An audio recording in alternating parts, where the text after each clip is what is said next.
एक पति अपनी पत्नी को लेकर आया। इसलिए नहीं लाया कि उसे प्यार करता है, इसलिए लाया कि खुद तो अपनी लुगाई को कुछ कह नहीं पाता, मुझसे कहलवाना चाहता है। भाई मर्द के बच्चों तो खुद बोलो अपनी लुगाई को, वहाँ सबकी टैं बोल जाएगी। कई बार तो मुझे ऐसे लगता है जैसे इस देश के पतियों ने मुझे सुपारी दी हुई हो कि हम तो कुछ नहीं कहेंगे, तू कह दियो हमारी तरफ से। या देखा जाए तो इस देश के पतियों का मैं अम्बेडकर हूँ। ये बेचारा शोषित समाज जो आज तक ऊपर नहीं उठ सका, इसको मेरे जैसे ही संतों की आवश्यकता है। तो इस देश के पतियों को एक संत मिला है, इसके लिए उसका स्वागत कर सकते हैं बोलो। पत्नी नहीं देखे बस इस हिसाब से ताली बजाओ। और वैसे भी देखा जाए तो आजकल मार्केट में बहुत संत घूम रहे हैं, और दूसरे शब्द में कहूँ तो मार्केट वाले संत घूम रहे हैं। जिस संत के पास जाओ एक ही बात कहेगा, माया त्याग दो। बोले क्या करें? बोले मुझे दे दो। हर एक चाहता है वो तो करोड़पति बन जाए और आप बाबा जी बन जाओ। लेकिन मैं इतना ही कहना चाहता हूँ, अभी मैं अमेरिका गया, मैंने वहाँ देखा पति पत्नी बहुत प्यार करते हैं। सड़क पर चलते चलते प्यार कर लेंगे, ट्रेन में बैठे बैठे प्यार कर लेंगे। हिंदुस्तान में तो पति सारा घर में प्यार नहीं करता, बाहर के तो बात छोड़ दीजिए। इतना प्यार करते हैं अमेरिका में पति पत्नी की, उनका प्यार का कोटा 2 साल में पूरा हो लेता है, फिर वो तलाक ले लेते हैं।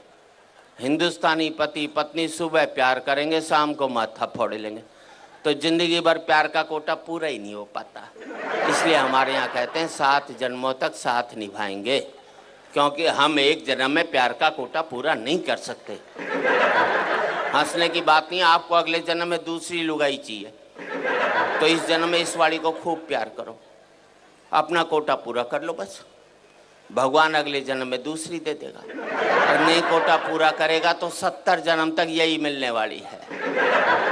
हंसने की बात नहीं है, कल से जिस पत्नी को पति प्यार करने लग जाए तो समझ लेना साले के दिल में खोट है, वो चाहता ही नहीं कि अगले जन्म में ये बने। मैंने तो टेक्निकल बात बता दी।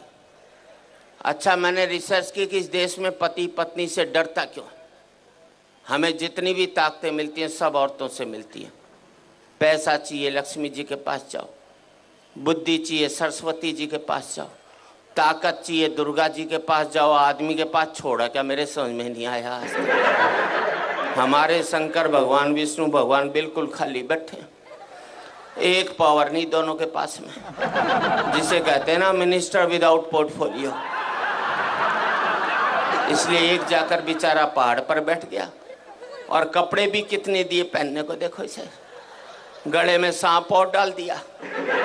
थोड़ी कसर बची थी तो जटा से गंगा और निकलवा दी ठंड के अंदर। पीने को मांगा तो विष पिला दिया। ऐसे में आदमी तांडव नहीं करेगा तो क्या बांसुरी बजाएगा भाई? सीधी सी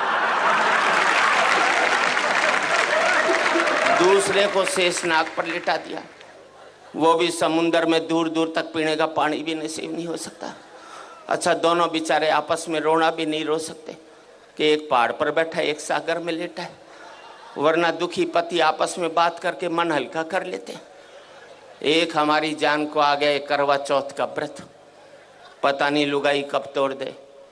इधर व्रत टूटा उधर पति साफ, क्योंकि पति की जिंदगी के लिए रखा जाता है।